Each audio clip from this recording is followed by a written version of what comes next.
नमस्कार, कंज्यूमर अड्डा में आपका स्वागत है।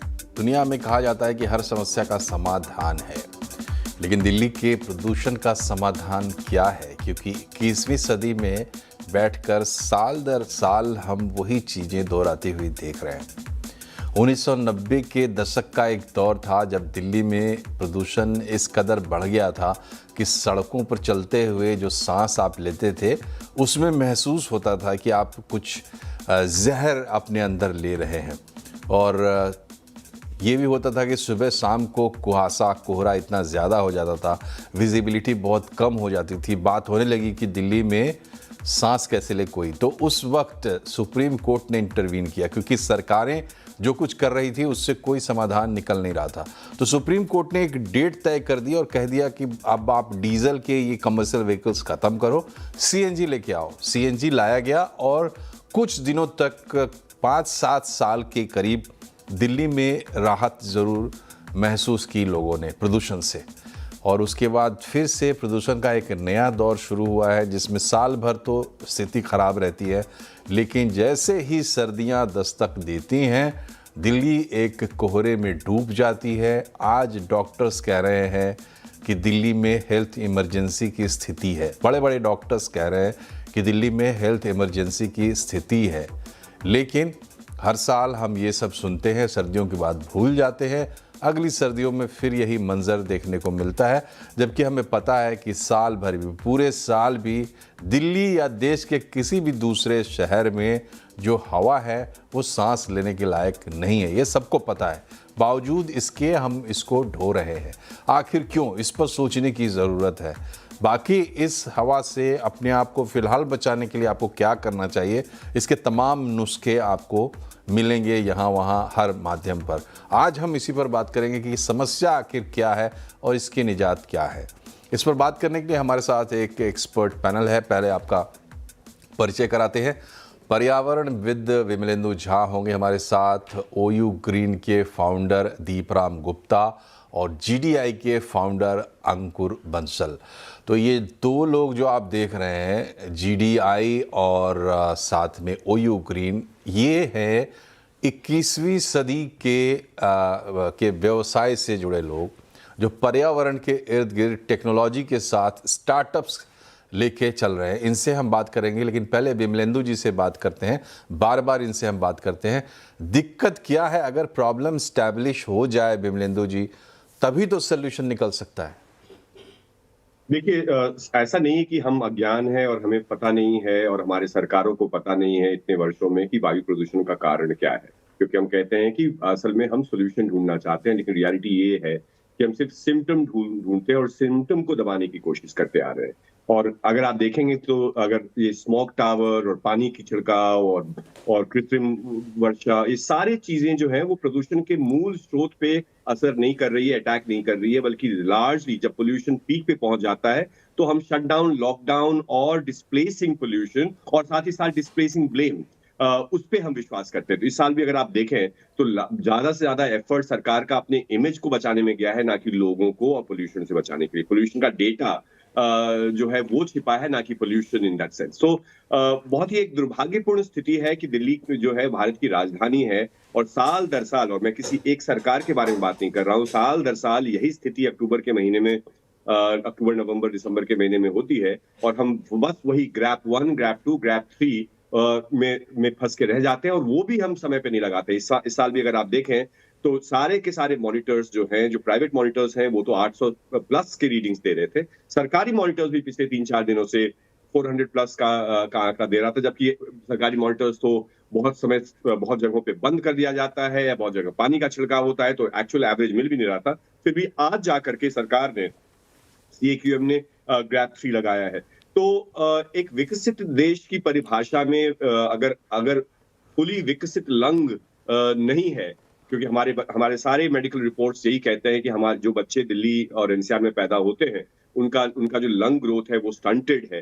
तो हम किस तरह के विकास की परिकल्पना कर रहे हैं? क्योंकि ये बहुत ही एक एवरी थर्ड चाइल्ड, हर तीसरे बच्चे को पल्मोलॉजिकल चैलेंज है, कार्डियोवैस्कुलर चैलेंजेस हैं वृद्धों में। तो एक हेल्थ इमरजेंसी की स्थिति है जिसके ऊपर जो प्रोपोर्शनेट एक्शन होना चाहिए वो नहीं हो पा रहा है। हम सिर्फ एक दोषारोपण और लीपापोती, ये 2 चीज़ें हम करते हैं और इससे हम फिर अपना 1 साल काट लेते हैं और 1 साल काटते-काटते हमने लगभग कम से कम 10-11 साल तो हमने इस प्रदूषण के ईरा में ऐसे ही बिता दिया है। चलिए ठीक है, लेकिन समझना तो पड़ेगा कि समस्या क्या है और फिर वो समाधान निकलेगा। दीपराम जी, ये बताइए कि आप लोगों की अंडरस्टैंडिंग क्या कहती है?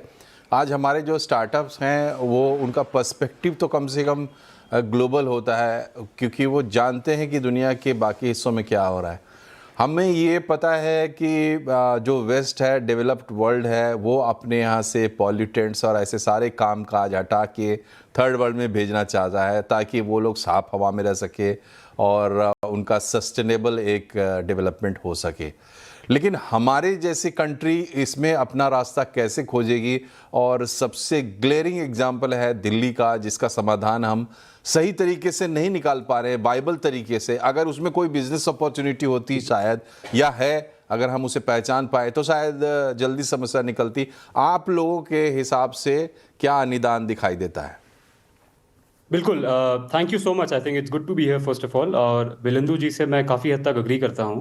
अक्टूबर महीना आता है एंड आई थिंक हमारे डिस्कशंस अराउंड AQI शुरू हो जाते हैं। You know, we'll have ministers talking about blaming the opposition. We'll have, you know, Gen Z podcasters talking about the changes in climate. 3-4 महीने आगे जाते हैं, ये सारा डिस्कशन खत्म हो जाता है। You know, these discussions disappear eventually and then fast forward 12 महीने बाद फिर we keep talking about it. मेरे ख्याल से जो मैंने देखा है, you know, in fact I am right now dialling in from Johannesburg, South Africa, जहाँ पे हम बहुत सारा क्लाइमेट चेंज से रिलेटेड काम कर रहे हैं। I have seen it, it is a continuous study effort over the year, round the year, which happens because climate change is not a day one activity, or the fight against climate change or pollution for that matter is not a day one activity. It has to be a systematic change that comes across over a period of time. तो उसको लेते हुए I would highly recommend that government finds out opportunities here and you know, fights against the climate change. अब we've got two things, right? As an individual, what can I do? मैं क्या कर सकता हूँ? And as a government, I think what government can do here, in our opinion, and I think जो मैंने देखा है मेरा global north experience से, government has a bigger role to play. ये जो समस्याएं हैं, ये this is not just for India, it is for any other emerging economy or even developed economy for that matter. Growth के साथ साथ हम भूल जाते हैं हम पीछे क्या छोड़ रहे हैं. So it becomes a fiduciary duty of the government to start penalizing. जो पल्यूटर प्ले प्रिंसिपल होता है, जिसमें हम जो पल्यूट करते हैं उस पर हम एक टैक्स देते हैं. In my opinion those systems, those policies would need to come into place, जिससे eventually we are able to solve this. It does not become just a temporary solution, rather you know, a long-term solution that we can build here. ठीक है अंकुर, आपकी क्या राय है? शुरुआत कहाँ से होनी चाहिए और क्या आपको ऐसी कुछ चीज़ें, ऐसी कुछ स्टेप्स दिखाई देती हैं जो दिल्ली के संबंध में खास करके, जिससे आपको लगता है कि नहीं कुछ तो हो रहा है? First of all thank you GDI को बुलाने के लिए, तो धन्यवाद आपका।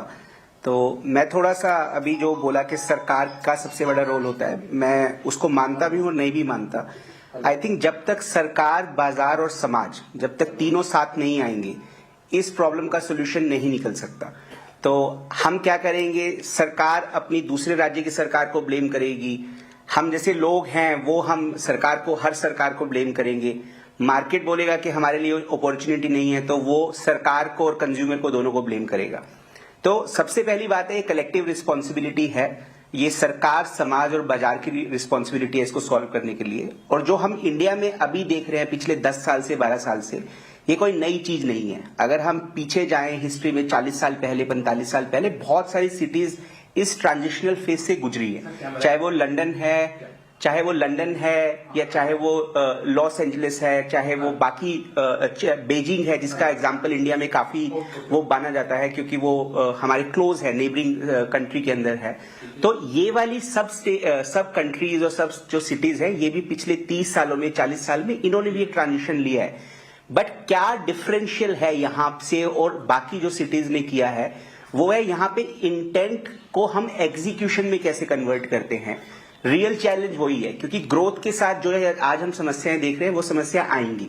बट ये है कि हम उसको रिस्पॉन्स कैसे करते हैं। मेरा खुद का मानना ये है कि सरकार, बाजार और समाज को साथ आना पड़ेगा और जब भी सोल्यूशन सेम होगा। मैं इनके बारे में बता सकता हूं मेरा क्या व्यू है, बट सबसे पहली चीज ये है कि जो हम इस चीज में लग जाते हैं कि जैसे पिछले 3-4 दिन में या पिछले हफ्ते में काफी डेटा अवेलेबल नहीं हो रहा है उसके अंदर, तो सबसे पहली चीज तो यह है कि हमको डेटा सिस्टम पे स्ट्रेंथन करना पड़ेगा, क्योंकि ऐसा कभी नहीं हो सकता कि हम एयर पोल्यूशन का डेटा अगर अवेलेबल नहीं करेंगे तो किसी को पता नहीं चलेगा एयर पोल्यूशन नहीं हो रही, क्योंकि this is something which every citizen is feeling it in their lungs every single day और एवरी सिंगल मिनट। तो ब्रीथ तो सबसे ज्यादा हम करते हैं, मतलब वो हर मिनट ही करते हैं, तो उसको तो इग्नोर करना ऑलमोस्ट इम्पॉसिबल है।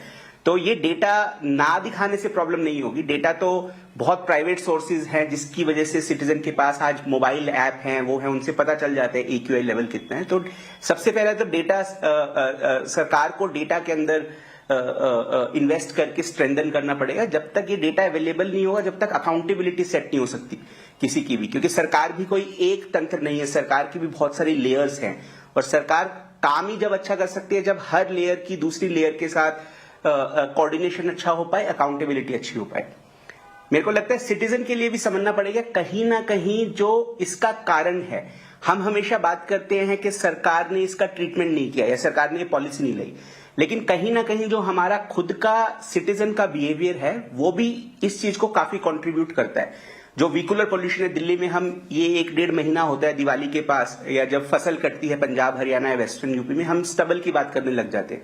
बट दिल्ली का मुख्य जो कारण है पोल्यूशन का वो स्टबल नहीं है, वो स्टबल कंट्रीब्यूट करती है, बट उससे बड़े जो कारण जो है वो है व्हीकुलर पोल्यूशन और डस्ट पोल्यूशन, क्योंकि इतनी कंस्ट्रक्शन हो रही है दिल्ली के अंदर।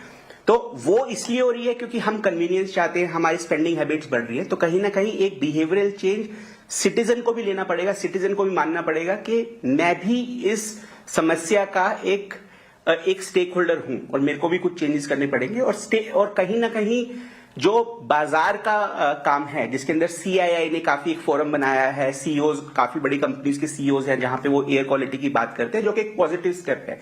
But more needs to be done, जहां पे जो बाजार है वो अपना CSR फंड डाल सकते हैं इस तरह की इनोवेटिव सोल्यूशन के लिए, जहां पे शायद सरकार अपना पैसा नहीं डाल सकता क्योंकि वो पब्लिक फंड है।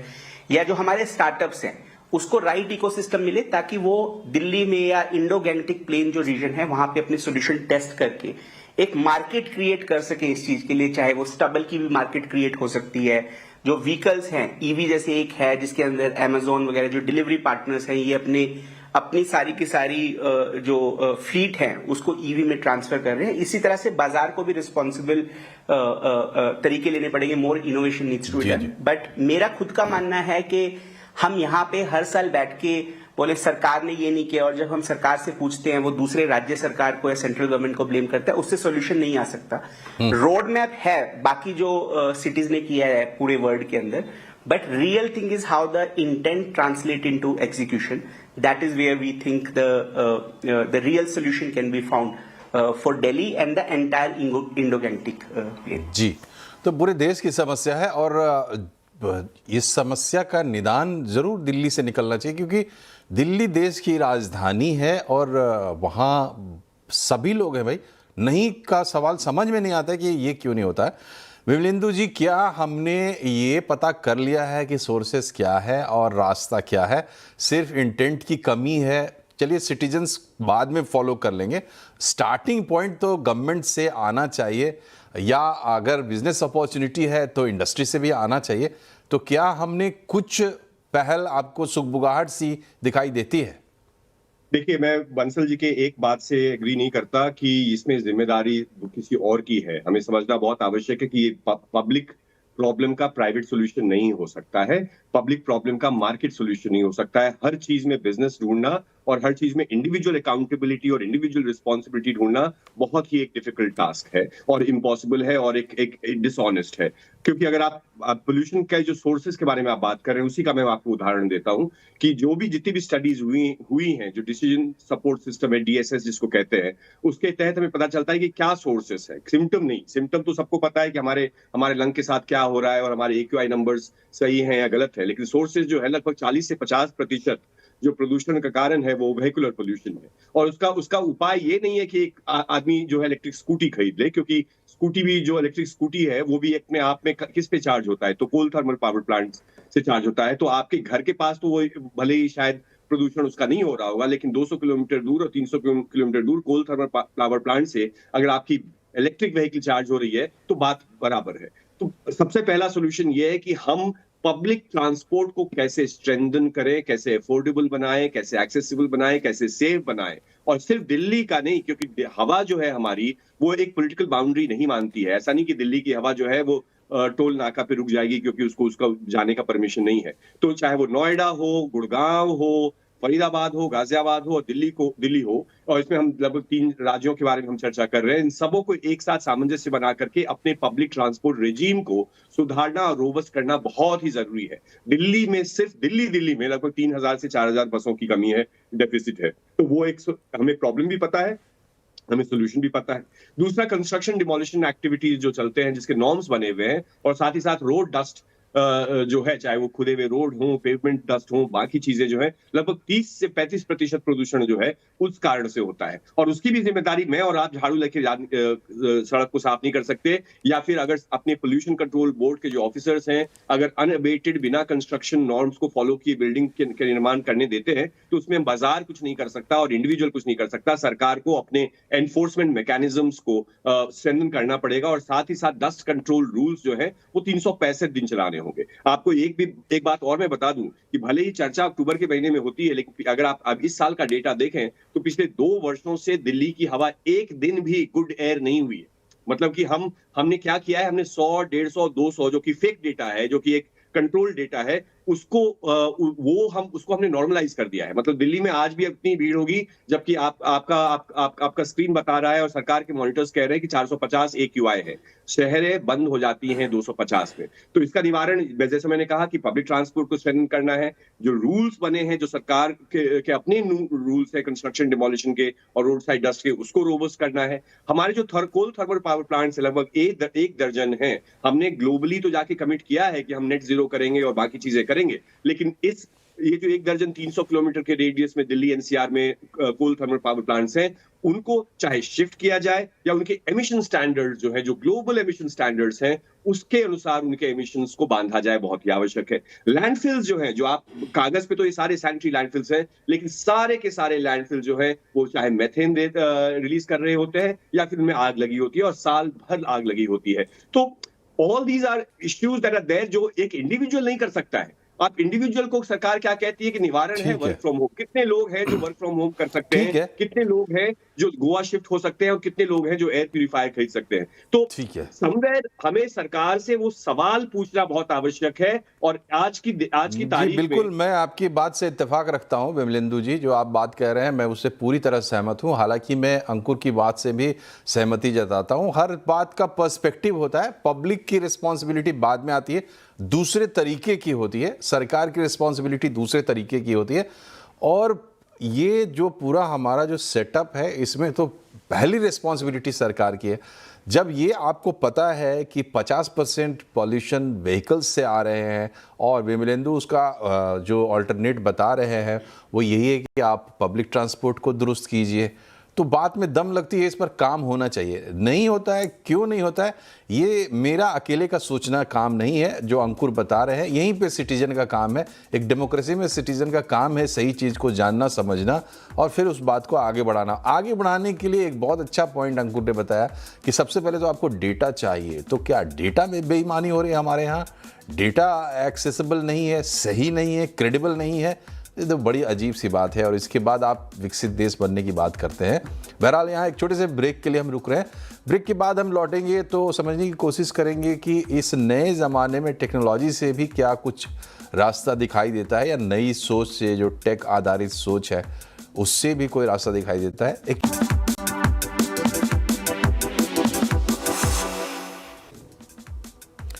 ब्रेक के बाद एक बार फिर से आपका स्वागत है। आज हम बात कर रहे हैं दिल्ली के प्रदूषण की, और बात दिल्ली के प्रदूषण की नहीं है, बात प्रदूषण की है। पूरे देश में कम से कम शहरों में तो हम बुरी तरीके से इस समस्या का सामना कर रहे हैं और साल भर कर रहे हैं। हमारे गेस्ट ने जो एक बात हाईलाइट की, बड़ी बात है कि डेटा एक्सेस नहीं है, सही तस्वीर ही हमें पता नहीं चल पाती है, डेटा क्रेडिबल नहीं है।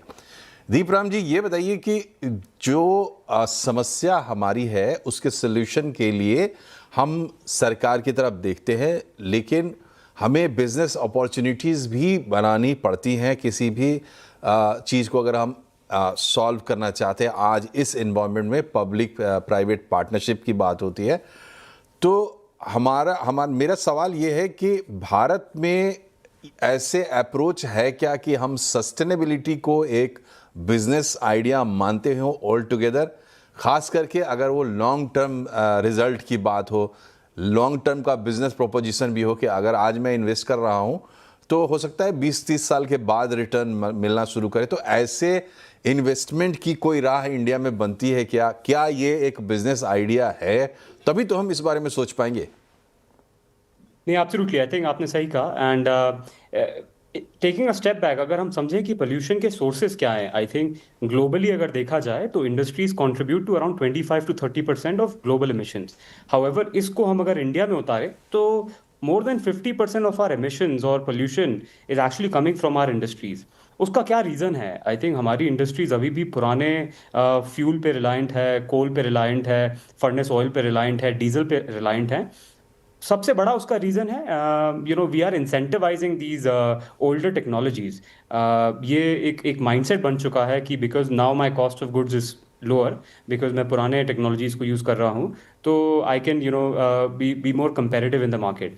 हाउएवर, आई थिंक जो बिजनेस अपॉर्चुनिटीज इसमें बनती हैं, first of all if you see China is trying to become a climate leader. एक क्लाइमेट लीडरशिप सेट कर रहा है China, and the way they are doing it by moving to newer technologies. आज जो investment हमें भारी लगता है because there is an upfront cost, eventually there is a bigger return on investment over a period of time. EU में भी जो मेरे ख्याल से मैका है for a lot of these climate policies, वहाँ पे देखा गया है 2005 ऑनवर्ड्स जब उन लोगों ने carbon pricing, carbon tax enable किया था, from 2005 till today the emissions have reduced by almost 37%। और अगर हम उसको इकोनॉमी में देखें तो 33% से इकोनॉमी बढ़ी भी है उनकी। So what it means, if I invest on cleaner technologies today as industry, though my upfront cost is higher but eventually it pays back. तो पहला तो मेरा ये पॉइंट रहेगा। दूसरा, I think what technology can absolutely help, one obviously is AQI, हमें बताता है कि हम कहाँ पर हैं, कैसी एयर की क्वालिटी है। दूसरा, it also makes your pollution visible. ये पोल्यूशन के साथ एक सबसे बड़ा चैलेंज है, इनविजिबल है ये। अगर आपके पास दो इंडस्ट्रीज हैं, यू नेवर नो कि इस इंडस्ट्री का कितना एमिशन हो रहा है versus the industry next to it उसका एमिशन कितना हो रहा है, बिकॉज पोल्यूशन इज इनविजिबल।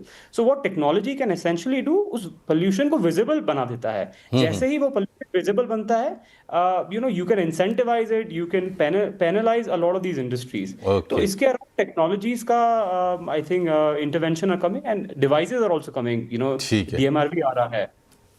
ठीक है, तो जैसे हम एग्जांपल देते हैं वेस्टर्न कंट्रीज़ का, तो थोड़ा बहुत बड़ा इनकम का भी गैप है इस वजह से, चाहे हम जितना भी ब्रैग कर लें अपने बारे में, लेकिन हमसे कई गुना ज़्यादा इनकम पे बड़ी कंट्रीज़ बैठे, चाइना हो, अमेरिका हो, और जो यूरोप की कंट्रीज़ हैं, तो हमारे मान लीजिए हम इनकम में उनके बराबर होने जा भी रहे हैं, मतलब GDP में, तो भी हमारे पास पॉपुलेशन बहुत बड़ी, हमारी समस्याएं अलग तरीके की हैं।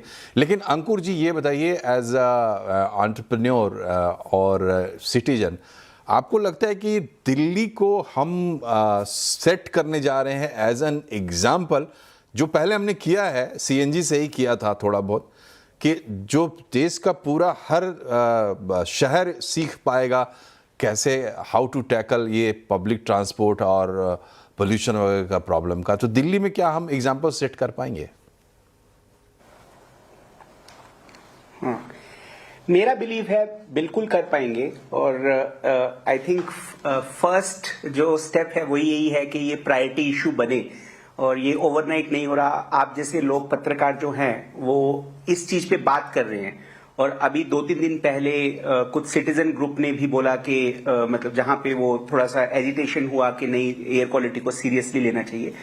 बट सबसे बड़ी बात जो है ये है कि दिल्ली का एग्जाम्पल दिल्ली के नागरिक या दिल्ली की सरकार अकेली नहीं बना सकती, क्योंकि टेक्निकली हमको समझना पड़ेगा कि जो दिल्ली का प्रदूषण है वो एक इंडो गैंगटिक प्लेन का इशू है।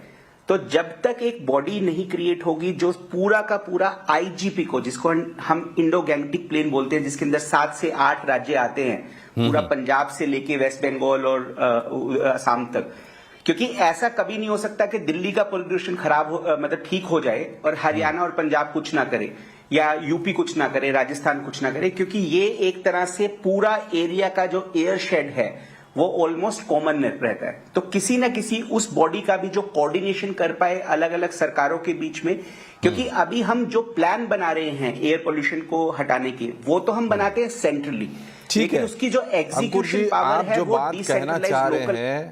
आप जो बात कहना चाह रहे हैं वो अगर आप उसको समझाने बैठेंगे तो बहुत लंबी बात होगी, लेकिन आपने सही जगह पर लाके छोड़ दिया पूरे इस डिबेट को। पहली बात तो ये है कि प्रदूषण का मुद्दा कोई राजनीतिक मुद्दा नहीं है। तो अगर कोई तख्तियां दिखा रहा है तो वो सरकार के खिलाफ है, इसलिए चूंकि आप सरकार को बहुत प्यार करते हैं तो आप उसके खिलाफ हो जाएंगे, या फिर कोई किसी के सपोर्ट में, ऐसा नहीं है। पोल्यूशन का प्रॉब्लम ऐसा है कि अगर आप आज नहीं सुलझाएंगे तो आने वाली पीढ़ियां आपको अकाउंटेबल ठहराएंगी इसके लिए कि कैसे हमारे पूर्वज थे। और दूसरी बात ये है कि ये आइसोलेटेड दिल्ली का प्रॉब्लम नहीं, दिल्ली में भी अगर एग्जाम्पल सेट करना है तो पूरे देश को इसके पीछे लगना होगा। और जो अंकुर जी ने बताया कि हमारी जो ज्योग्राफी है, हमारी जो पोजीशन है, उसके पहले हमने इकोनॉमी की बात की और बाकी जो हमारी प्रॉब्लम्स हैं सब की बात की, तो कुल मिलाकर पहला स्टेप यही है कि सभी लोग इसके बारे में सेंसिटाइज हों। जो पर्यावरण की बात करने वाले लोग हैं, चाहे वो विद्वान हो या किसान हो, वो कोई विकास के दुश्मन नहीं है, बल्कि वो विकास को एक मजबूत आधार देने की बात करते हैं। इसलिए हम सभी को मिलकर इसमें लगना होगा। आप तीनों का बहुत बहुत शुक्रिया हमसे जुड़ने के लिए और बड़े अच्छे विचार हमारे साथ साझा करने के लिए। प्रोग्राम में फ़िलहाल इतना ही। नमस्कार।